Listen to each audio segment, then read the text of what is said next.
Perkenalkan, saya Ana dari Ruanita Indonesia yang akan memandu diskusi IG Live pada episode September 2023 ini. Dan sebelumnya saya minta maaf kalau suara saya sedikit seksi atau parau karena saya sedang batuk dan pilek. Semoga ini tidak mengurangi kejelasan informasi dan teknis selama memandu diskusi IG Live kita kali ini. Baik, tema IG Live kali ini adalah tentang Hari Alzheimer Sedunia. Never too late, never too early, sebagaimana sahabat Ruanita tahu tentang kampanye sepekan yang digaungkan oleh Ruanita Indonesia dan juga Alzi Jerman dan juga Alzinet. Nah, di minggu ini teman-teman sendiri sudah menyimak tentang bagaimana kami merayakan Hari Alzheimer Sedunia 21 September dengan melakukan kampanye selama sepekan. Dan kampanye ini diperingati agar semakin banyak orang yang tahu tentang Alzheimer, sehingga semakin besar peluang untuk diagnosis dini dan perawatan yang efektif. Begitu. Nah, Alzheimer ini juga diharapkan juga tidak hanya kampanye ini tidak hanya menjadi beban bagi orang dengan demensia saja, tetapi juga untuk keluarga dan orang-orang yang merawatnya. Saya minta maaf kalau suara saya sedikit seksi atau parau karena saya sedang batuk pilek. Semoga ini tidak mengurangi kejelasan informasi yang saya sampaikan dan memandu diskusi IG Live begitu.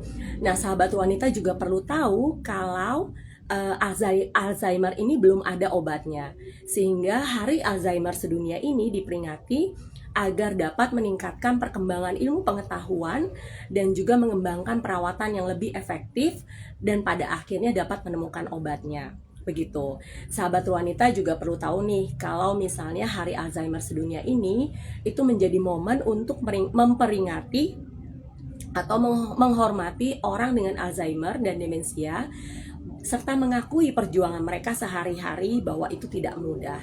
Dan yang terakhir, dengan adanya Hari Alzheimer Sedunia ini, kita dapat menciptakan solidaritas global yang penting untuk mengatasi tantangan tentang Alzheimer ini. Baik, untuk membahasnya lebih dalam, akan bergabung dua orang narasumber saya. Mereka adalah seorang tenaga, satu adalah Pak Dr. Yuda, dia adalah seorang tenaga profesional yang tinggal di Jerman.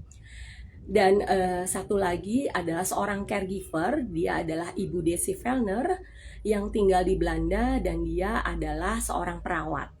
Baik, saya akan panggil dua narasumber saya untuk tampil dalam IG Live kali ini. Baik, sebentar.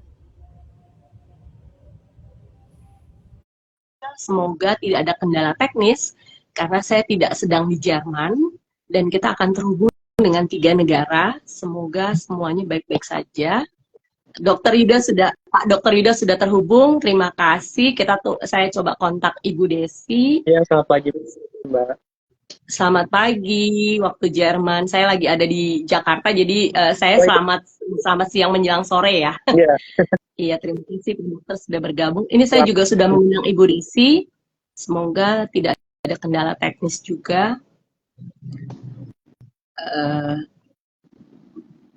Coba saya undang sekali lagi. Sebentar. Apa kabar Pak Dokter? Kabar baik, Ibu. Ibu gimana kabarnya? Kabar saya sedikit ini Pak, suaranya agak seksi nih karena batuk pilek gitu ya. Jadi semoga tidak mengurangi tidak mengurangi informasi yang diberikan dan juga masalah teknis selama diskusi IG Live selama 30-40 menit ke depan. Ini saya sudah undang Ibu Desi, tapi sepertinya belum menerima.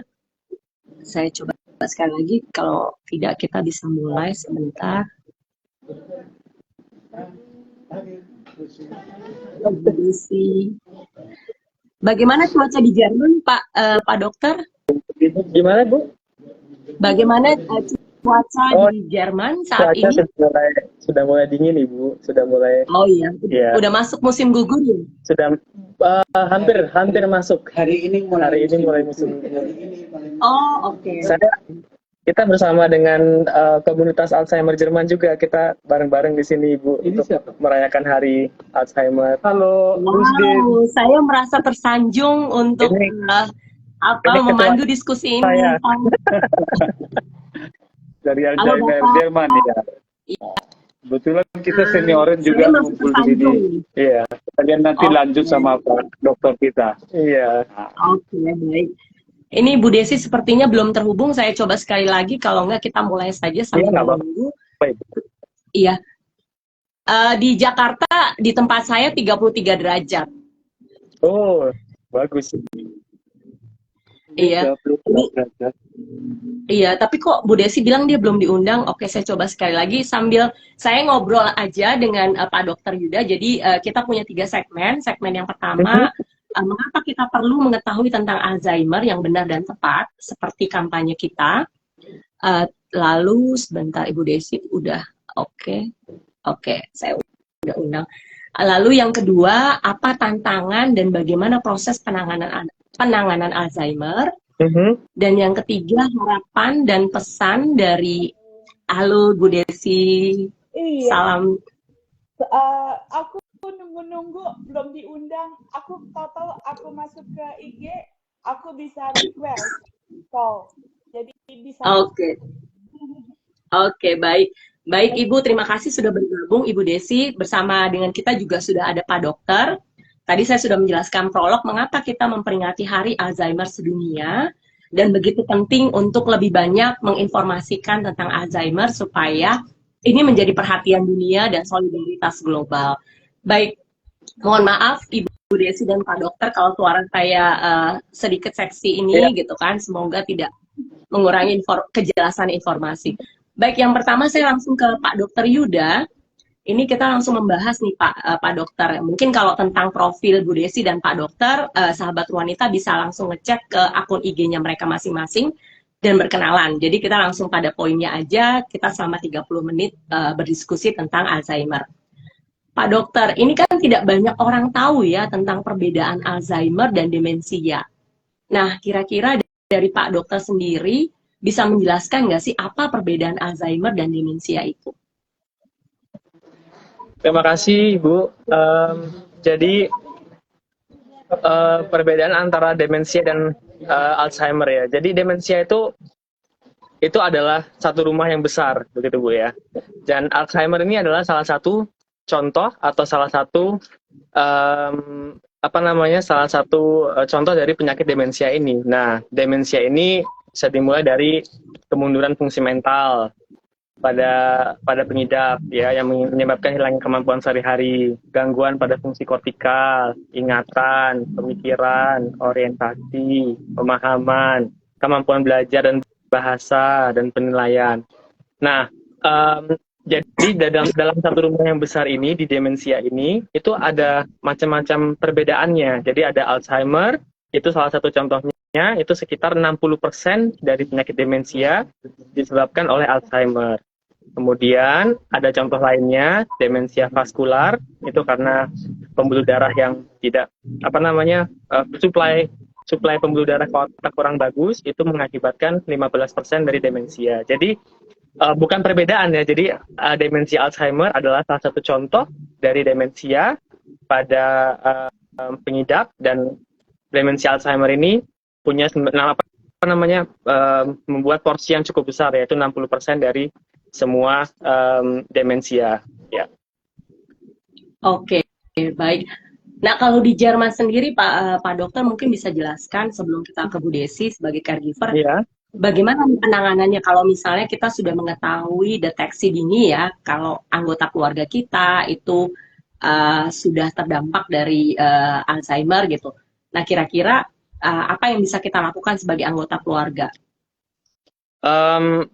Pertama itu pengenalan ya. Kadang pengenalan itu kan dimulai dari hal yang mudah dulu. Kadang kita susah untuk mengenali bagaimana anggota keluarga kita punya gejala demensia. Biasanya tuh gangguan berkomunikasi ya. Salah satu keluarga kita tiba-tiba kesulitan untuk mengungkapkan perasaannya, kemudian mulai disorientasi, kemudian sulit melakukan kegiatan yang sebenarnya familiar, contohnya mengambil koran, membaca buku, terus kadang dalam berkendara juga harusnya gampang, ini kehilangan orientasi. Nah, cara-caranya adalah pertama pengenalan. Pengenalan itu mungkin saya nggak ada slide ya di sini. Jadi ada kenali 10 gejala umum demensia.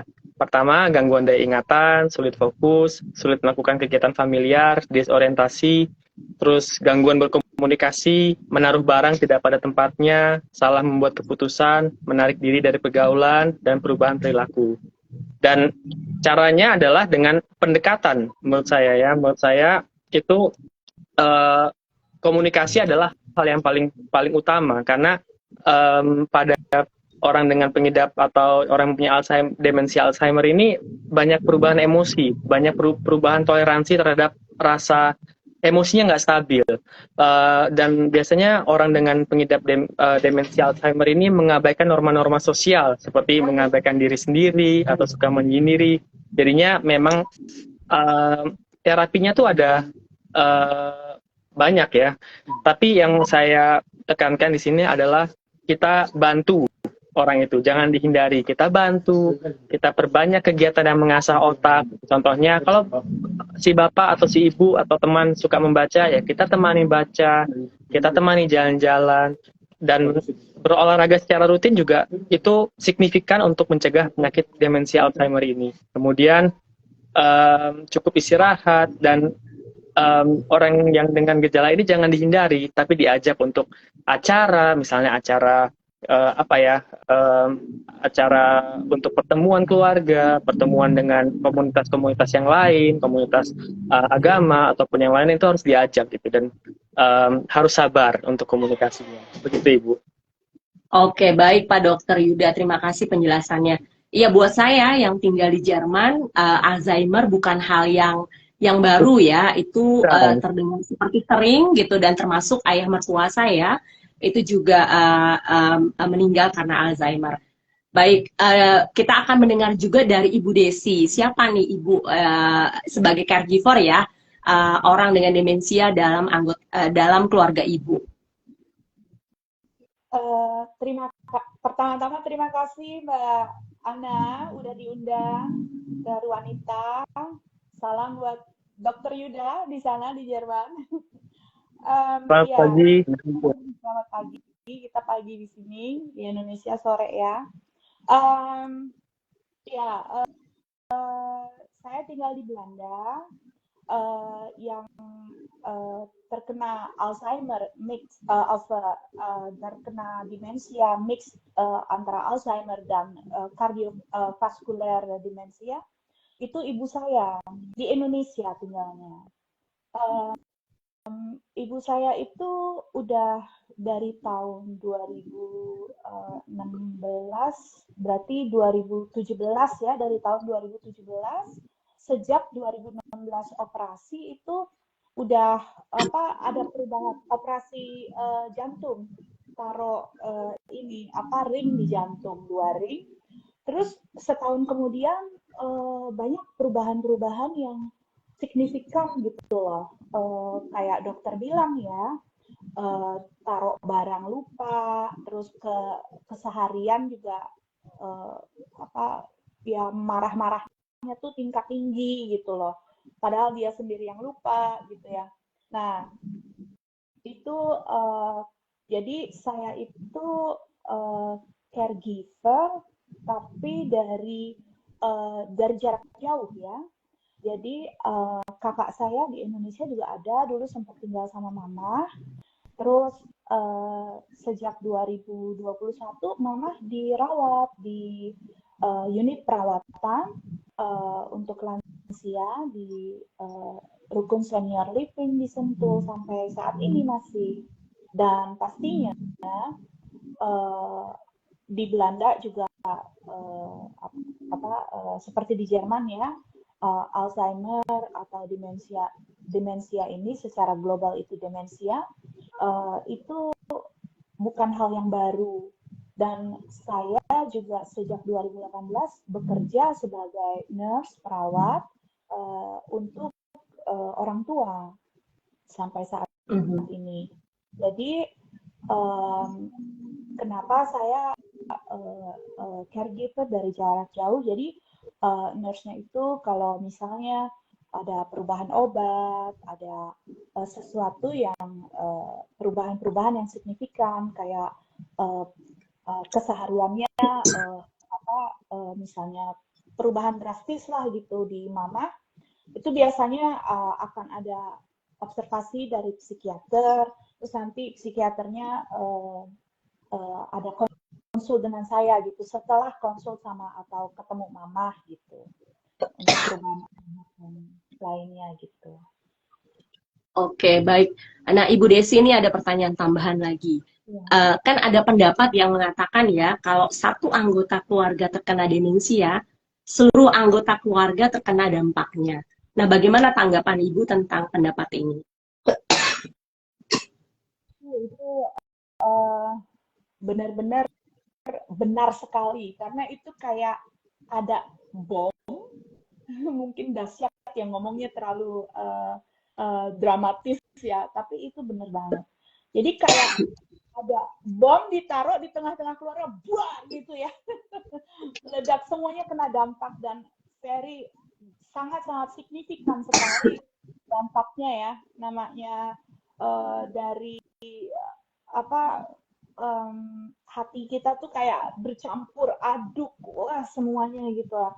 Terus segala macam keraguan ada. Apakah kita udah melakukan yang terbaik? Apakah ini layak?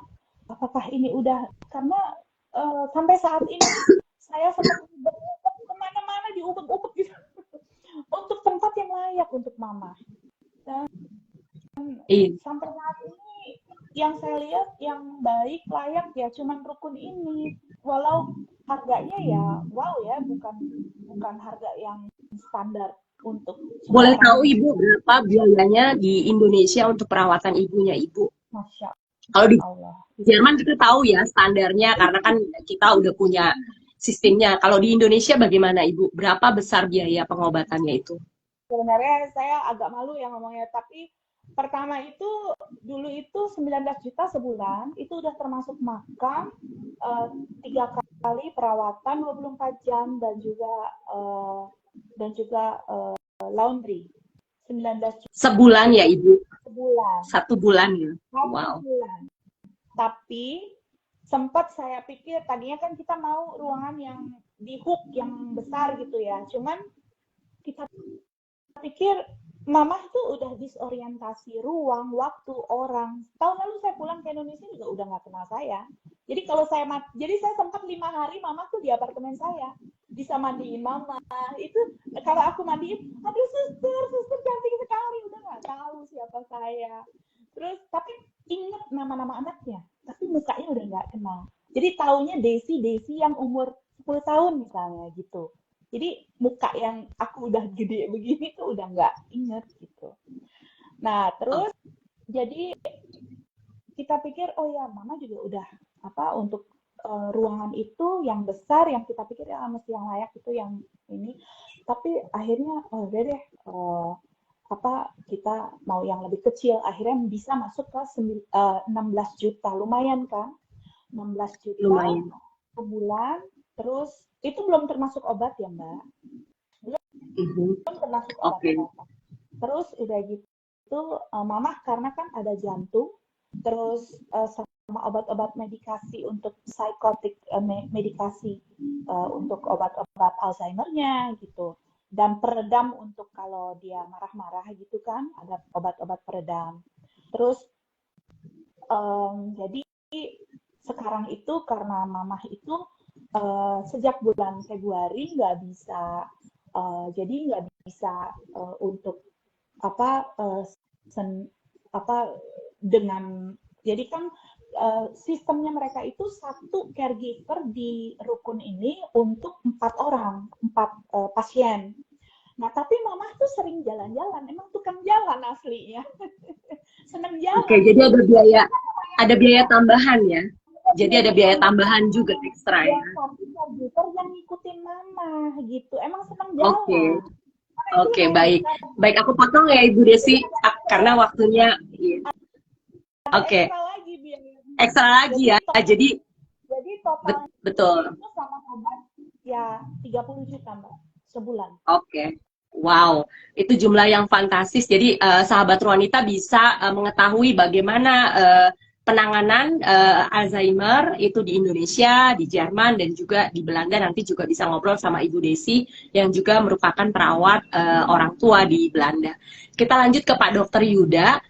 Ini tantangannya bagaimana ya Pak Dokter? Karena kita ini hidup atau tinggal di luar Indonesia atau di luar negeri untuk penanganan intensif Alzheimer. Mungkin Pak Dokter juga bisa cerita kalau ada pengalaman nyata orang Indonesia atau ODD gitu ya, yang pernah Pak Dokter Yuda alami gitu atau tangani gitu.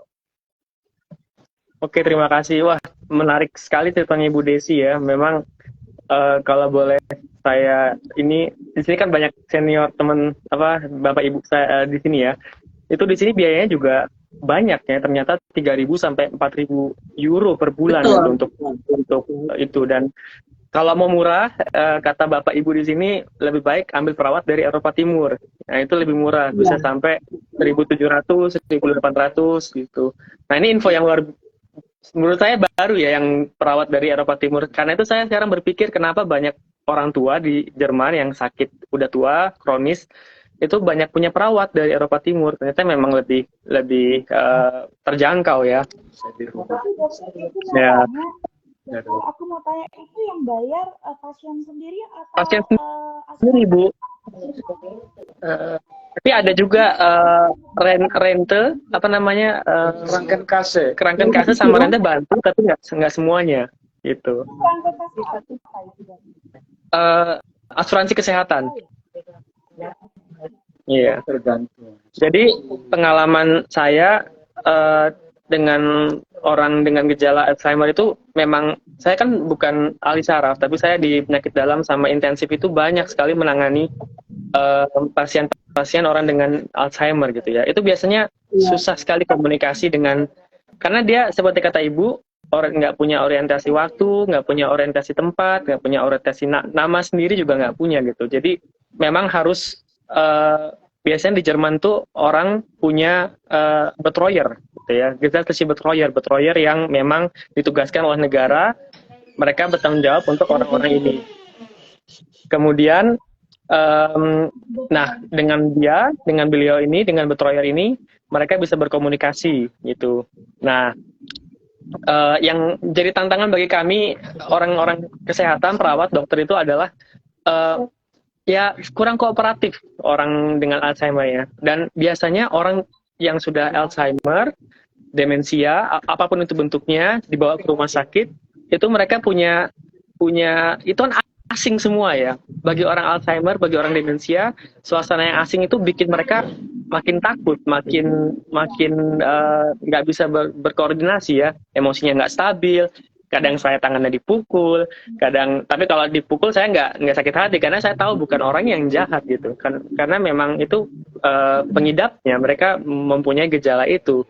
Akhirnya kita untungnya saya punya perawat-perawat yang sangat sabar ya, sangat sabar mereka. Mereka elus-elus orang itu, terus tenang aja, kita nggak jahat kok. Kita tuh mau bantu kamu.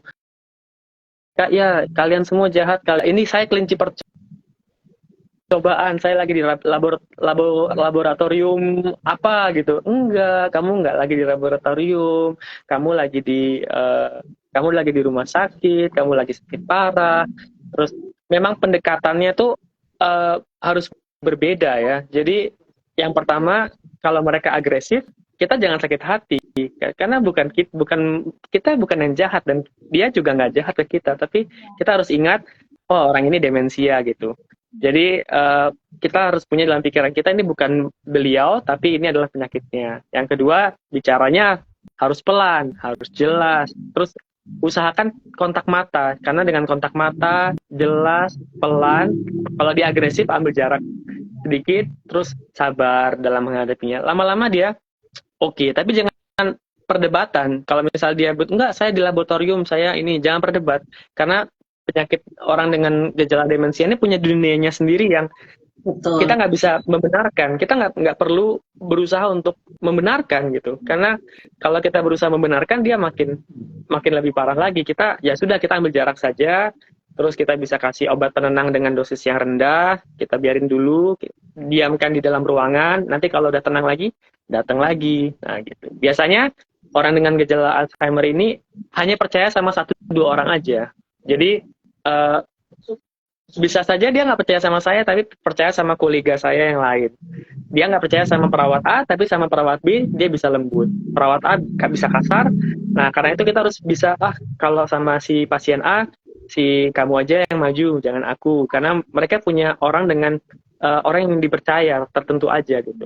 Kalau dia lihat saya lagi, dia bilang, wah ini dokter yang melakukan percobaan sama saya di laboratorium. Dia nggak boleh ngeliat saya. Kalau dia ngeliat saya, ya itu sih kalau pengalaman saya ya.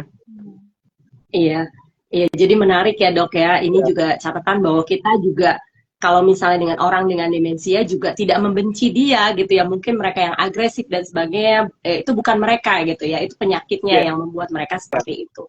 Betul, ini catatan juga nih untuk keluarga dan juga caregiver. Kalau kita memiliki anggota keluarga yang memiliki ODD gitu ya. Gitu. Nah ini kita masuk pada segmen terakhir. Kita akan membahas tentang harapan dan pesan dari Pak Dr. Yuda sebagai tenaga profesional di Jerman dan juga Ibu Desi juga tenaga profesional di Belanda dan juga seorang caregiver untuk ibunya di Indonesia. Apa pesan dan harapannya terhadap Hari Alzheimer sedunia? Oke, saya ke Ibu Desi dulu ya. Kira-kira ini apa harapan dan pesan Ibu kepada pemerintah Indonesia terkait Hari Alzheimer sedunia? Pertama-tama, makasih ya Mbak ya. Pertama-tama saya mau kasih input sedikit karena yang Dr. Yuda jelaskan tadi adalah standar-standar prosedur untuk orang yang sudah divonis demensia di Jerman. Kalau untuk di Belanda, sedikit tips dan gambaran, kalau di Belanda itu untuk orang-orang yang masih belum demensia diketok palu itu dia kena demensia dan presentasenya udah lebih dari 24 jam harus ada caregiver, jadi itu biasanya kalau sudah di unit perawatan ya seperti ibu saya, kalau di Belanda itu seminggu itu minimal itu 2.500 euro seminggu biayanya, jadi sebulan lebih dari 10.000 itu dibayar oleh basic insurance, asuransi dasar. Jadi tidak ada sepeser pun orang bayar untuk ibunya atau untuk orang tersebut bayar untuk apa yang dia keluarkan untuk di unit perawatan itu. Obat semua. Oke. Jadi dari asuransi ya Bu? Semua dari asuransi. Jadi saya sebenarnya saya nggak pernah dirawat di rumah sakit. Pertama kali dirawat di rumah sakit ketika melahirkan anak. Itu 12 tahun yang lalu. Jadi di situ saya wow sekali gitu loh dengan sistem healthcare di Belanda. Amerika itu Belanda di atasnya untuk urusan healthcare. Jadi saya amazed, sangat-sangat tercengang ya, sangat-sangat pokoknya bagus banget. Oke, ke pertanyaan yang Mbak Ana tadi kasih, apa harapan saya untuk di Hari Alzheimer International ini? Harapan saya di Indonesia adalah harapan besar, sangat besar, yaitu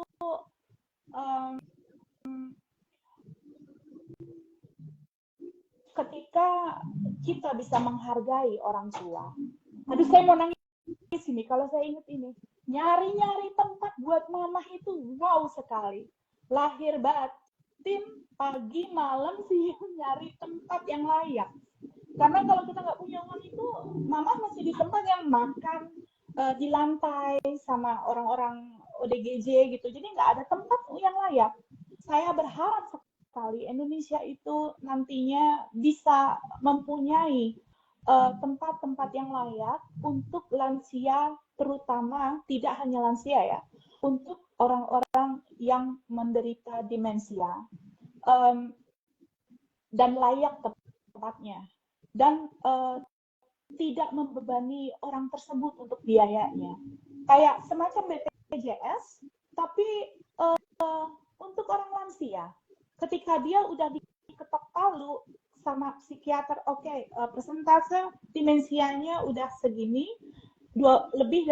dia harus mendapatkan perawatan karena sudah tidak bisa ngurus diri dia sendiri, pakai baju udah nggak bisa, jadi udah tidak mengenal full time untuk menulis, buku untuk ditulis, untuk keseharian udah nggak bisa. Jadi semoga Indonesia ke depannya, karena menurut saya negara yang bisa dibilang berhasil adalah negara yang bisa menghormati orang tua. Jadi semoga Indonesia bisa lebih baik penanganannya terhadap orang-orang yang terkena demensia. Ini from the deepest of my heart. Dari hati saya terdalam, saya itu harapan saya terbesar untuk Indonesia.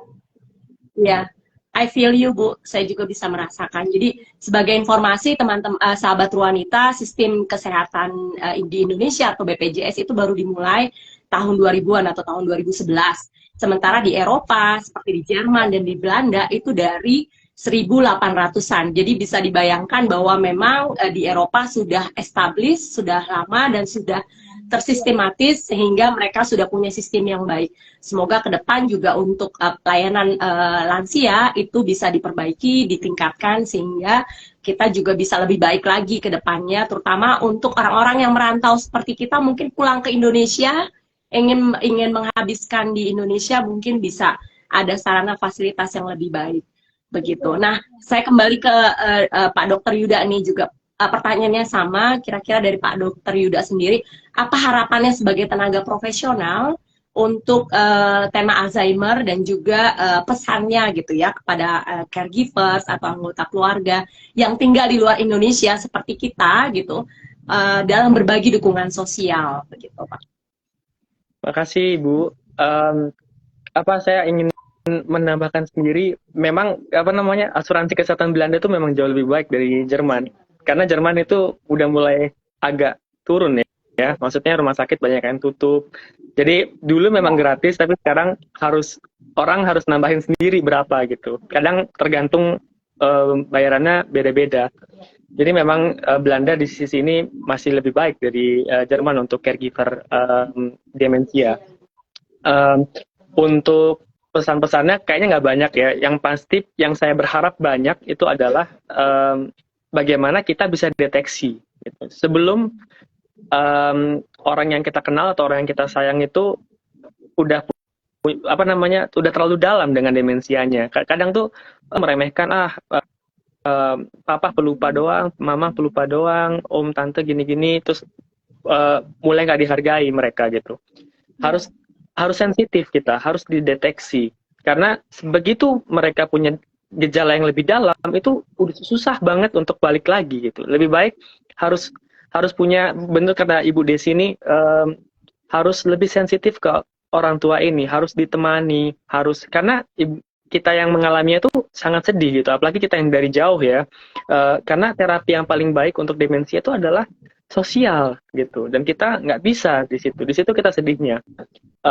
Itu yang saya harapkan, deteksi, kemudian mengurangi risiko dengan gaya hidup yang lebih sehat untuk kita semua gitu, karena nggak hanya orang tua doang, tapi orang muda dengan kata Ibu Desi tadi, vascular demens, kita yang punya risiko jantung, kita yang punya risiko stroke, ya itu usahakan kita jangan stroke, usahakan kita jangan sakit jantung di usia muda, karena begitu kita punya gejala itu pada saat usia muda, nah itu kita gejala demensnya tinggi, karena itu punya punya gaya hidup yang lebih baik gitu. Yang ketiga, harapannya sama dengan Ibu Desi, bahwa saya juga berharap Indonesia punya perhatian lebih gitu, karena saya juga apresiasi pemerintah kita karena mereka di zaman ini sudah punya empat apa namanya yang harus di excellent ya, pusat eksselensi jantung, tumor, dan lain-lain. Tapi di sini demensia belum gitu. Saya harap tahun-tahun ke depannya demensia ini punya perhatian lebih dan punya alokasi pendanaan yang lebih juga gitu. Dan orang-orang nggak hanya dokter ya, psikolog dan terapis itu semua punya fungsinya yang jauh lebih bagus karena dokter itu sendiri nggak bisa untuk apa namanya mengalami ini masalah sosial soalnya bukan masalah kesehatan doang gitu. Jadi masalah sosial dan kesehatan harus ditangani oleh berbagai macam disiplin. Itu aja sih. Terima kasih. Oke, baik. Pak Dr. Yuda, ini menutup diskusi kita juga. Jadi, sahabat Ruanita, tadi diskusi Eagle Life bersama dengan tenaga profesional, Pak Dr. Yuda dan juga caregiver Ibu Desi dalam rangka kampanye sepekan Hari Alzheimer Sedunia Ruanita Indonesia dengan Alzinet dan juga Alzi Jerman. Kampanye ini penting agar kita lebih peduli, mendukung dan mencari solusi untuk Alzheimer serta berbagi dukungan sosial bagi caregivers yang terkena dampaknya. Tadi seperti yang disampaikan oleh Pak Dr. Yuda juga bahwa ini bukan isu kesehatan saja tapi juga isu sosial bahkan budaya juga ya Pak ya. Oke, semakin banyak kita berbicara tentang Alzheimer, semakin besar peluang kita untuk mengatasi tantangan ini. Terima kasih untuk kedua narasumber saya, Pak Dr. Yuda dan yang tinggal di Jerman dan juga Ibu Desi Fellner yang tinggal di Belanda yang sudah memberikan pencerahan dan berbagi pengalaman dan pendapat tentang Hari Alzheimer Sedunia ini. Terima kasih juga kepada sahabat Ruanita yang telah menyimak diskusi ini selama 30 sampai dengan 40 menit tadi ya gitu. Oke, sampai bertemu pada kesempatan IG Live berikutnya dalam rangka Hari Kesehatan Mental Sedunia di bulan Oktober. Happy weekend, terima kasih Pak Dokter Yuda. Saya mau teman-teman di sini mau menyapa. Oh iya, ada kelompok Sarindo. Halo. Sahabat Ruanita, ini ada Bapak Ibu di Sarindo. Salam kenal. Kita masih lanjut. Kita lanjut. Terima kasih banyak. Lagi di Terima sini. kasih banyak. Salam hormat saya dari Ruanita Indonesia untuk Bapak dan Ibu di Sarindo. Terima kasih Bu Desi.